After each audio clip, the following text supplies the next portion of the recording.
I'm Jessica Stutzman, and welcome back to the Millcreek Government Channel.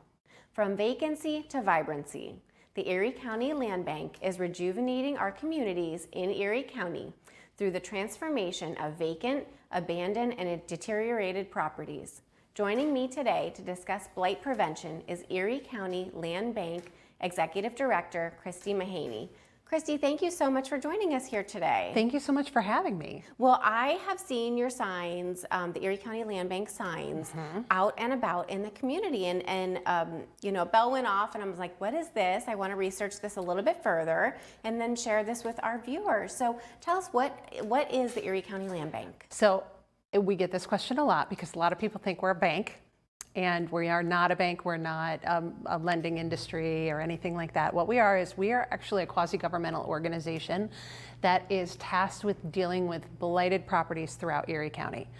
So what that means is your vacant, abandoned, deteriorated properties, tax delinquent properties, those are all the properties that we are dealing with. The properties that the normal real estate market won't handle. So, a lot of times it'll be, there was a terrible flood and somebody, the entire house started rotting from the inside out, and now we've got a taxpayer who is either deceased or has quit paying taxes, and we've acquired the property, and now what do you do with it? Like the big thing that I usually tell people is we're like the worst real estate investors ever. We end up with properties that don't make financial sense but are important for us to take care of for the community's sake. And so that's what we do. That's what we end up doing, is taking care of these properties that nobody else really knows what to do with. And I'm sure you see it. It is in, you know, every type of neighborhood. You know, it is. Yes. You know, like you said, maybe because somebody passed away, but you know, these people fall on hard times, and that can happen anywhere. It can happen, and there's a lot of different reasons why these things happen. Sometimes it's somebody is deceased and there's no owner of record, and sometimes it's life happened and they ended up with a house for one reason or another, or that just the loss of job. I mean, there's always different things that happen along the way that make it very hard to maintain a house one way or the other. And we cover everything, actually, because there's two land banks in Erie County. There's one in the city of Erie, which is the Erie Land Bank, and then we cover everything from the city limits out to the edge of the county. So we've got properties from Northeast to Springfield, from Erie to Millcreek, Fairview, all of that. We've got properties all over. And how big is your organization? How big as far as? How many employees, how much staff you have? Oh, you're looking at it. I am the one and only staff, so I joke that I'm the CEO, CFO, COO, and janitor. Luckily, our municipalities help us out with the lawn mowing, otherwise I'd be the lawnmower too. So how do you do it all? What is, you know, the step-by-step process? Does the township contact you? Does the realtor association or the realtor agency contact you? How do you get these properties, and then what do you do with them? So they are really long-term properties, as far as nothing with land banking happens fast. So we end up with these properties in a couple of different ways. Our two primary ways of acquiring properties are either through the judicial tax sale. So we have what's called a priority bid at the judicial tax sale, where if the municipalities ask us to acquire these properties, we can submit our bids ahead of time, and they will not be put up in the general sale. So that's one of the ways that we acquire properties, and that actually happens quite a bit. Those are long-term. Usually they're properties that have been on the radar of both the municipality and the land bank for quite some time. And then what happens is a lot of times the municipalities will say, hey, we already know that this is a condemned property, or we already know that this property has structural issues. We already know what's going on with this. We know that this is not going to make a good renovation for somebody. So what we'd like you to do is we'd like you to acquire it so that somebody else doesn't end up acquiring the property, realizing that it's far more work than they ever thought that it was going to be. And now they're out not only what they purchased it for, but now it's sitting because they don't know what to do with it, so they just won't pay their taxes on it. And it'll end up in the judicial tax sale 3 years from now, and that cycle just keeps perpetuating. So that's one way that we acquire the properties. The other way that we acquire the properties is typically through donation. So there are one of the first properties that, I think it's the first property that we ever demolished. A tree, it was in Union City, a tree had fallen on this 2-unit. The insurance company came out, evaluated the 2-unit, totaled it. They said it's not livable, there's too much structural damage. They offered a payout that was right about whatever the mortgage was on the property. And the owner had turned around and said, luckily to the borough, had said, we think we're just gonna, we don't know what to do with it. We can't afford to tear it down. We can't have anybody living in it. We think we're just gonna quit paying our taxes on it. We'll let the county take it.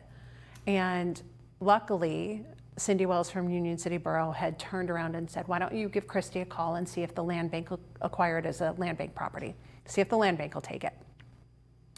And sure enough, it was a perfect land bank property because it's not something that they were going to be able to resell. It's not something that they were going to be able to do anything with. We acquired the property, we tore the building down, and now it's being sold as a side lot to somebody else who already owns an adjacent property. Mm-hmm.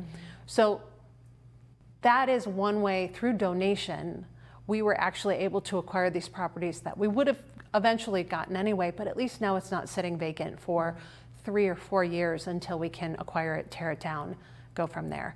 And even in that short period of time, we're talking a couple of weeks from the initial tree falling on it to the conversation, maybe a couple of months by the time that it was all said and done to where we said, yes, we could acquire this, somebody was already dumping 10 big tube TVs in the living room. I mean, so there's a lot that happens on vacant properties that people don't realize now become an issue down the line for the neighbors. Right, absolutely. And I was just thinking how, how closely you work with the code enforcement department because, and like you just mentioned earlier, but grass complaints, I think, I don't remember exactly how many inches it is, but maybe 10 or 12 inches, and then it becomes a grass code violation.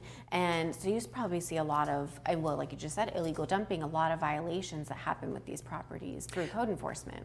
It's quite interesting how much vacant properties impact the houses around them.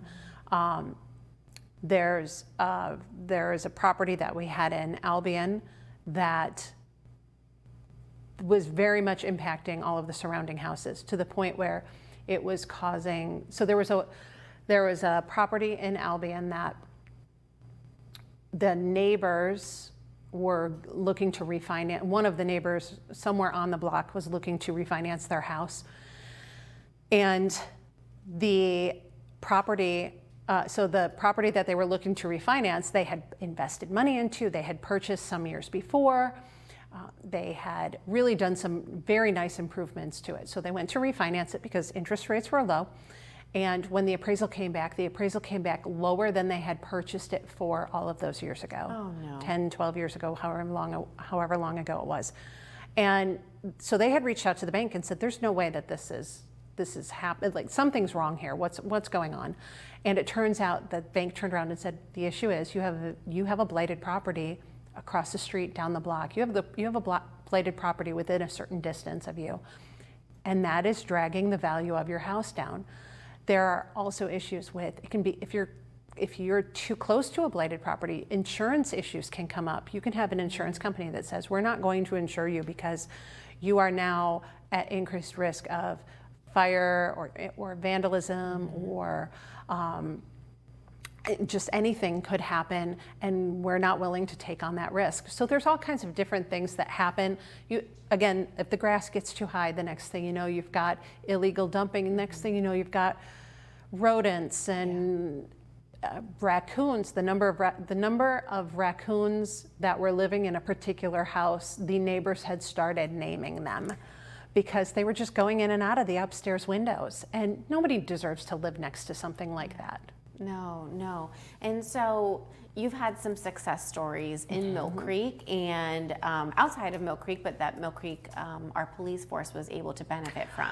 Can you talk about some success stories? Yes. So we actually did our first 3 properties in Millcreek over the last year and a half.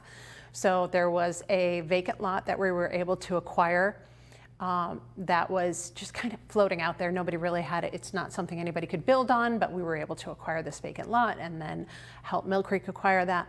We were also able to acquire 1418 Fillmore Avenue. That was a property that was very run down and was not a salvageable property. So we ended up demolishing that property, and that is being sold as a side lot. That's currently under contract. And then we just transferred 5002 Cherry Street. That is actually the property right on Cherry and West Gore.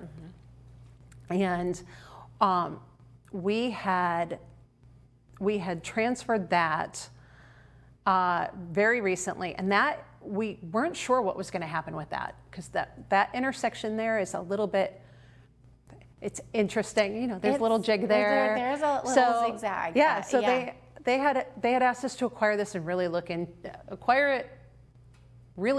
it and say, what can be done with this property? What kind of condition is it really in?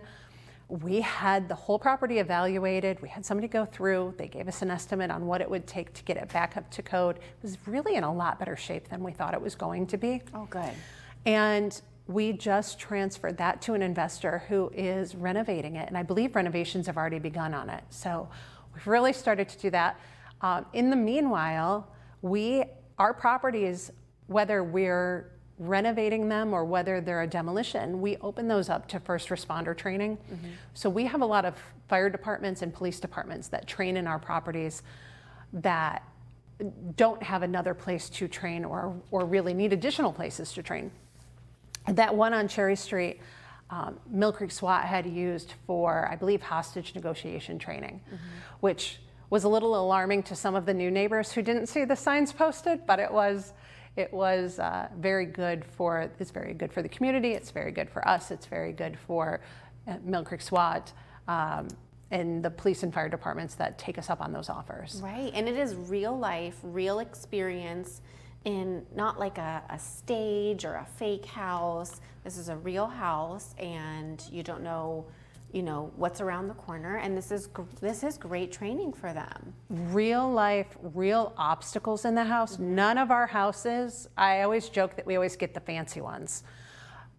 So many of our properties are just full of stuff. Okay, full of furniture. Full of furniture, junk, garbage, trash. I mean, just bizarre thing. 10 TVs sometimes, just depends on what it is. So yes, things like that. And the same with, they actually, Millcreek benefited as well because they were able to train in the Girard Hotel. The Girard Hotel was really a unique project for us in the fact that we were able to partner with Habitat for Humanity to do some salvage of the property before it was taken down. Yes. That was excellent because those items went right back into the community as far as it went to the Habitat Restore, which then helps fund Habitat rebuilds. So we were able to partner with Habitat for Humanity there. With the Girard Fire Department was able to train there, and Millcreek SWAT also trained in the Girard Hotel twice. So that's not only are you getting different layouts, you're getting layouts that you wouldn't necessarily be able to replicate or do without a lot of work, one way or the other.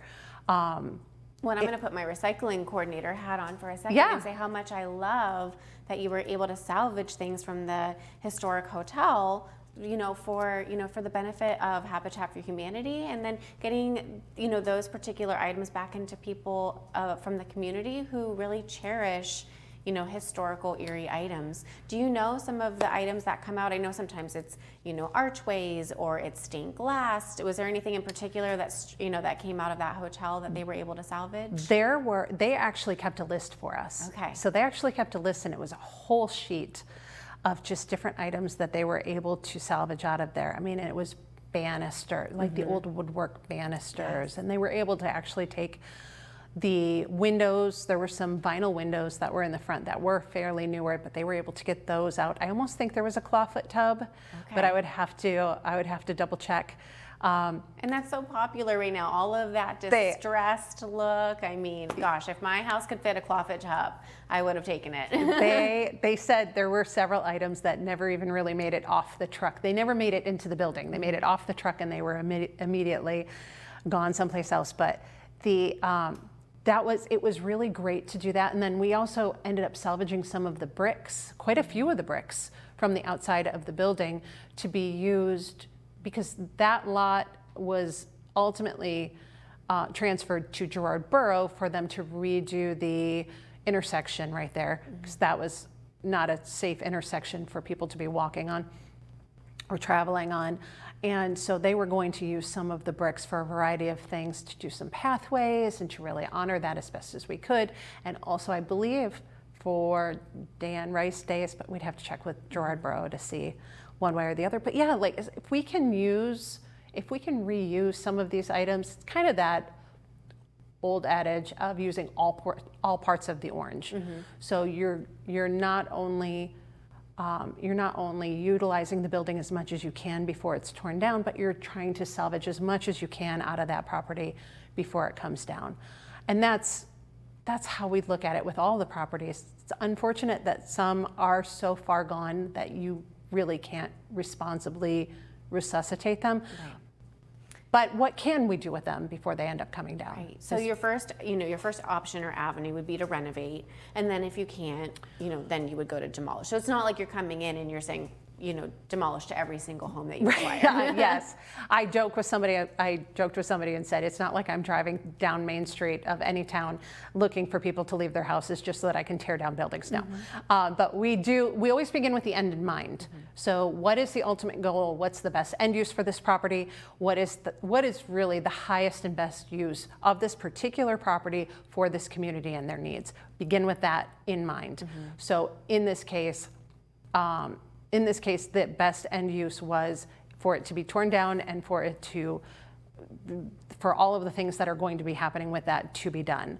The same with what was the best end use for the 5002 Cherry Street in Millcreek. The best end use, once we looked at all of the options, the best end use was for it to be renovated and for it to be sold to somebody who could renovate it. Absolutely, and I'm really excited. We drive by that one a lot, so I'm excited to see what's done with it. I see some work, some tree and landscaping work already being done, so I'm really excited about that one too. Yes. And so a lot of times in our community, blight can be prevented. Do you have any tools in your office to help prevent the blight from even getting that far? So in December of last year, we actually got 3 new programs approved, and they are all approved by my board, which they're wonderful.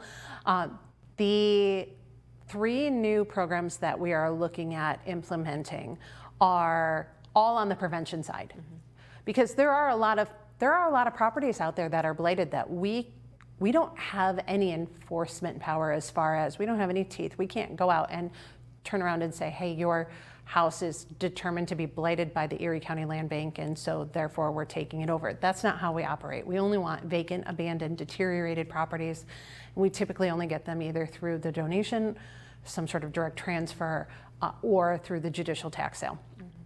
So we're really at the mercy of the properties that we can get. Now, what we did realize is that there are properties out there that are starting down that blight path that really would not take much to get them back. It might only take a brush hog and a little bit of landscaping, clearing out the landscaping, and then somebody else could help keep and maintain it that way. So we're working on 3 different programs that'll be rolling out, and those details will be on our website once we have them. But we're working on 3 different programs that are really going to help stop the blight in houses that may be occupied, that things are starting to get a little bit out of control, but stop them really before they get so far out of control that the only option is to tear buildings down, because that really is the last resort. Once that happens, there's really nothing else that can happen. Yeah, and do homeowners call you saying, like, I'm really overwhelmed, this property has become too much for me? I get those calls? I do get that occasionally. We do get that occasionally. A lot of times we get the phone calls from the municipalities. We've got really good working relationships with our municipalities where we touch base, we get phone calls. I'll get a phone call if somebody has a fire and they're not insured and it's looking like They are not going to want to live in the house. They're not going to want to put money back into the house. I'll get the phone call, usually within a couple of days of the fire, from someone who knows what's going on, who says, this is just have this on your radar. Have this on your radar. And so again, these are not properties that, blight doesn't happen overnight. I mean, even in the case of a fire, blight doesn't happen overnight as far as the decision-making process. Even the owners don't necessarily decide overnight what's going to happen. But over the long term, over keeping an eye on, what can we offer? How can we help? What's the best outcome for everybody involved? Yes, we do get phone calls from municipalities. We get phone calls from homeowners. We get phone calls from other individuals, just community members, saying, hey, is this a property you can help with?